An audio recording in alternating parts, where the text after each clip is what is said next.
Hey kids, this is Ivan. How you doing? Well, today I'm going to talk to you about, oh my gosh, role-playing games, which is what this channel started out being about in the first place. Of course, it's really about me. But anyhow, what I wanted to talk to you about today was my experience playing Call of Cthulhu, specifically Call of Cthulhu 6th edition, number 6. Yep, 6th edition. It was actually given to me by Jacob Ayala. I think I'm pronouncing his name right. He gave me a bunch of different RPGs. I think there's an unboxing video somewhere. And so I got a chance. I was hanging on to this. And my friend Anthony Runeslinger is a big fan of Call of Cthulhu and has been running it, playing it for many, many years. And I realized, you know what? I've never played this game. I've played games like it. I've played Leagues of Cthulhu. I've ran Leagues of Cthulhu. I'd like to do it again. Running Quantum Black again. I've played in Quantum Black. There's a bunch of other Mythos type games. We played a Mithras game, play by post. Just try saying that fast. So I played things kind of like it, but I wanted to play the actual game. And I wanted to play something that was 6th or back because of some changes that got made to how sanity mechanics and stuff like that work, which really aren't important for purposes of this video. Maybe they are, but let's talk about it. So I played exactly 2 sessions. I've made a character, I've made an investigator, a reporter, actually, and we're playing sometime around like 1929, 1931, something like that. I think it's 1931 in Boston. And so for the first session, I played by myself. The second session, I was joined by a photographer, by another player. And we're going to have an antiquarian coming up this Wednesday, if all stars are aligned. But it's been an interesting experience, but I want to see, what is this really like? How is it different from these other games? How does it feel? And I've had Anthony run games for me many times before, and I've had him run Mythos games. I want to see how this felt. So there were some interesting differences that I've seen so far that I want to talk about, and I wanted to talk especially about how the sanity mechanic is feeling so far, and the application of the sanity mechanic.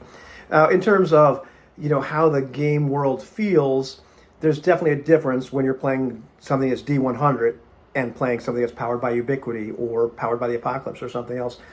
The physical universe works in very different ways. And so we've had some opportunities to have some moments of stress and physical altercation, and it's a lot different. And, in the particular example, I don't want to ruin anything because it's going to be up on the channel at some point, or his channel. Things like initiative really weren't called into play or used or at all. And there were moments when it was obvious you're overwhelmed by a certain force. And so there are things that you would try in Ubiquity or a different game, which just you're not going to try here, or just simply wouldn't work. So the physical universe works very, very differently. There's a little bit more verisimilitude in terms of the real world, which is cool. I dug it. There was nothing about that I did not like. And part of the shtick of Call of Cthulhu is that feeling of being one of the characters in a Lovecraftian story, where it can be very pulp. Some of his stories are, but it can also be this kind of feeling of helplessness and hopelessness, and maybe slowly going insane as things are revealed to you that you'd rather not know. And it's Anthony's method of description has been very interesting in this game, and comparing it to other games that he's run for us where his description has just been a little bit different. And I've noticed that he just tells you, he doesn't tell you what you think. He doesn't tell you what you feel. He's not telling me what I do, as such. But there's a little bit more. He's crossing over, not crossing the line, but he's getting closer to the line of where I might normally describe something or imagine myself thinking something. And it's cool. I like it because it's really kind of mimicking that feel or that genre, and I'm doing a lousy job of explaining it. But I just noticed there are subtle differences. But after our second game, we got a chance to use the sanity mechanic several times. And he said, well, how do you feel about the sanity mechanic? How are you liking how this is working? And it's interesting. I liked it, but we talked a lot about the intrusiveness of it. Because there are these moments where things, just via description, if we were using no mechanics at all, things are getting weirder and weirder and more upsetting, if you will. And there's moments where you're like, oh, man, this is really kind of freaky. And I can feel myself in the shoes of the character, getting more and more upset, getting more and more concerned about what's going on, and less sure of reality. However, we're also using a mechanic. So at some point, we trip that wire which calls for a sanity roll, and I'm rolling for my sanity. And so far, I've done fairly well. I've only lost a few points of sanity. I've only failed sanity rolls maybe once or twice. But I've succeeded a bunch of times. But it's been interesting to see how we're handling that. Anthony kind of gave me a prompt without saying he was prompting me. Just talked about this idea that, like, okay, there's got to be a plausible explanation for why this impossible thing has just happened. Or you're seeing this impossible thing as I'm succeeding on a sanity roll. And that, if that was his intention to broadcast that, and say this is probably a good way to think of it, I got it. Or at least I latched onto that and started to really kind of play that in my own head and in the mind of the character. Like, man, yeah, this something's not right, but it's got to be an explanation. It's got to be something that makes, something. You got a drink, man? Having one of those kind of moments. So I've had that happen quite a bit. But, he's talked about this idea of, like, it's a little bit intrusive when we stop all of a sudden. We're right there, we're right immersed in the situation, in the imagined situation. And, okay, well, time for a sanity roll. So, pull out for a second of that immersion in character to roll dice and see what happens. And there is, there are sanity rolls in other games I played. So there's definitely that moment of, okay, now let's reach for the dice and do that, which can be a little bit jarring. And, as I'm talking to him, I'm saying, well, it'd be kind of interesting, if you just, pointed towards my dice. Maybe I had special dice set aside that are just going to be those sanity dice. And maybe hold up a number of fingers in terms of, like, how many sanity points are on the line here that you might lose. And that I could roll them. We don't really talk about it, but we both know what's happened at that point. I imagine that would be a lot less intrusive. And so, I'd love to try that. Or, and see, like, how that feels differently. Because one of the things I did with this book is I read the character generation section. I did not read, I didn't read the Game Master section at all. I didn't read a lot about the mechanics other than the basic mechanics of how D100 works, most of which I'm aware of.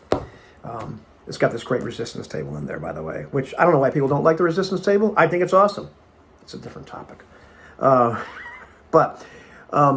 The other thing he mentioned, which I found very, very interesting, especially in light of something I'm preparing to do, which I'll mention briefly, is he talked about this idea that, like, he's done it in the past where he said, okay, well, how about I handle the sanity rolls? Players don't know what the results are, and then he modifies his description based on the results that the characters get, based on how much sanity they have left. And the other people can still hear it, but nobody really knows exactly what the truth is, or what's closest to the truth in terms of the description. I thought that was awesome, and I would love to try that and play with him where that starts to happen. Because I am one of those people that, I've always never minded things like fear mechanics and what have you, because I don't feel like I'm losing any agency over my character. There's moments in our lives when things happen, when we get triggered, when something happens that's just scary or freaky or whatever, where we have reactions that are not our own, that we don't get to say anything about, is what I'm trying to say. And so I don't mind that. I kind of find that enjoyable in the game. I don't feel like I still have decision-making power. There's just some things going on with me right now that I have no control over. I like that, as disturbing as it can be. So I thought that was kind of neat. So I'd love to try that. But the sanity mechanic is cool. But just like a lot of other things in games, I can see where, through experience, where it just kind of pulls you out of the moment for a second. I don't have a huge problem doing that and then going back in and maintaining that level of immersion and that feeling. But anything you can do to help stay in that state, if that's your goal, is a good thing.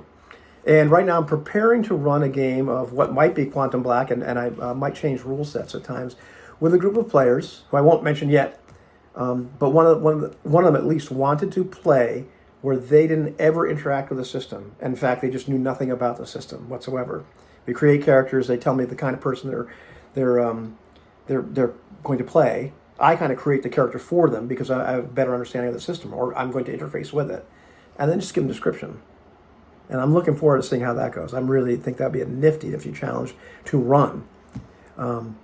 But this kind of reminds me, as we're talking, Anthony and I were talking about this use of the sanity mechanic and how to approach it. You know, that's interesting that this particular player really wanted to have an experience like that. Didn't necessarily have to be about Cthulhu or anything like that. We're doing something a little bit different, but just they didn't want to have to interface and interact with the system because they wanted to have that really immersive experience in character. They want to have the immersion in character and in the imagined situation as opposed to immersion in something else. So that's been my experience with Call of Cthulhu so far. I really dig it. I'm a big fan of the genre, a big fan of Lovecraft. And so, I wanted to have this experience, kind of going in almost blind and seeing what it was like and hopefully, get to have some more of those. Anyhow, long video, but it's my channel. Take it easy, kids.